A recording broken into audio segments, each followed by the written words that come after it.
All right, it looks like the Fed has decided to pause the rate hikes with the expectation that they will be raising rates again at some point before the end of the year. And some people are asking, well, if they're predicting they're going to be raising rates soon again, why not just raise them now?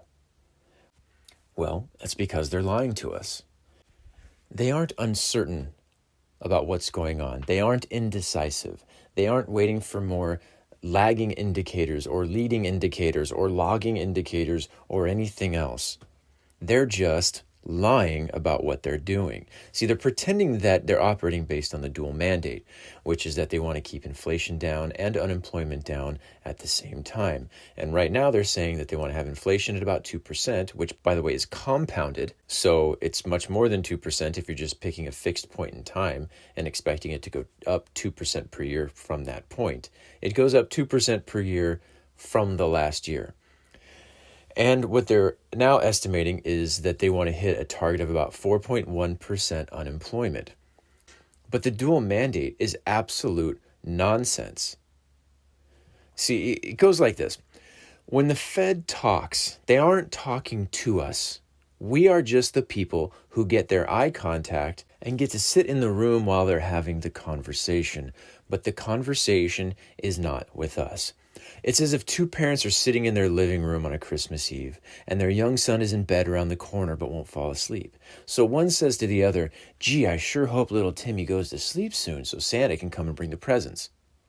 Now, one parent is speaking and the other parent is being addressed and gets the eye contact.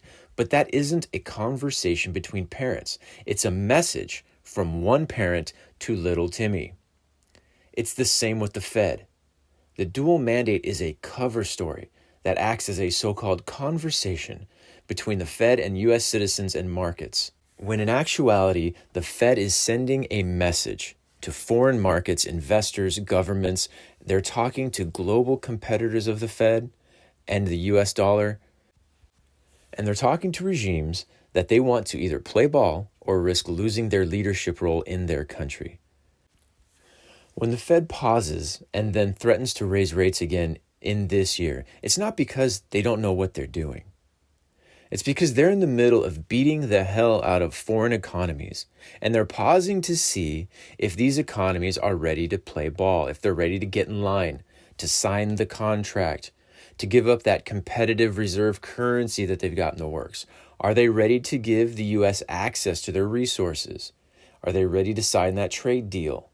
Are they ready to start a proxy war on our behalf against that country that we want them to start a proxy war with?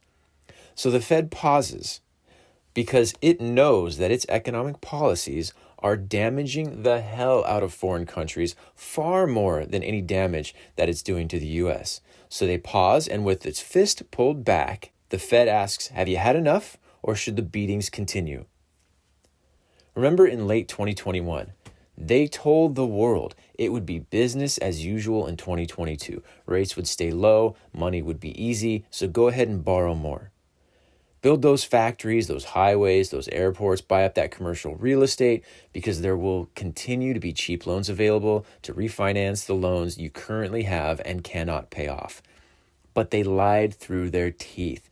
They gave these false signals to everyone to make very financially risky decisions, because the Fed was calculating it would hurt other nations and economies more than it would hurt us. And I believe they took that gamble, that raising interest rates would damage other countries quicker and harder than the U.S., and so far, that's how it's played out.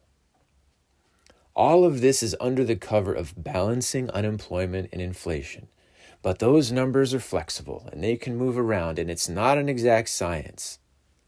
So the Fed is pausing in reality because eventually these rates will affect our economy. And I'm not sure they want to damage the U.S. economy, at least not quite yet. So they're pausing and asking these foreign countries, these foreign banks, economies, and they're asking, have you had enough? Because we can keep going. We have a stronger economy than you, China. Ours is still alive and yours is dying. See, here's the thing about China. China has been fudging their numbers, their economic data, for a long time. They are a paper tiger. And those at the top of this game have known that for a long time. They haven't been fooled by the numbers that are coming out of China. They've just been pretending they are. They've just been letting the public be fooled by the numbers, the stock market be fooled by the numbers. But they've known all along that China does not have what it takes to supplant the U.S. as a leading superpower. All of their numbers are a lie, and that's all being exposed right now. Those at the top of the game also seem to believe Russia's actual military capability isn't what they claim. And I believe they're attempting to expose that right now. So, China, Russia, have you had enough? Or should the beatings continue? Will you give up this idea of a competing reserve currency? China, will you stop the Belt and Road Initiative? Russia, will you mind your business and let us walk right up to your borders and build military bases and bioweapon manufacturing facilities right there at your border? How about you, Pakistan, India? How about you, Saudi Arabia? You still want to trade oil in a foreign currency? Maybe we should bury the Chinese economy for a while so demand for your oil drops by 50%. In fact, maybe we'll start drilling for our own again. It's all a game, and it really doesn't have anything to do with us, the American citizens, or our inflation or our unemployment. Remember, when it comes to domestic or foreign policy, don't look at this murky or imprecise stated goal that keeps moving around the map. Look at the so-called unintended consequences that never fail to emerge. Those are the real goals. In fact, if you look at government policy over the last 3 years and assume the unintended consequences were actually the goals, the first place you'd want to look is at the lockdowns. Because we know the lockdowns didn't save lives. But those were the stated goals. What do we know actually happened? Well, we sure know that they caused inflation. So maybe one of the main goals of the lockdowns was to create a massive inflationary event that gave the Fed an excuse, via the dual mandate, to tighten the money supply and starve out foreign countries. Economic warfare. I certainly think it's worth considering.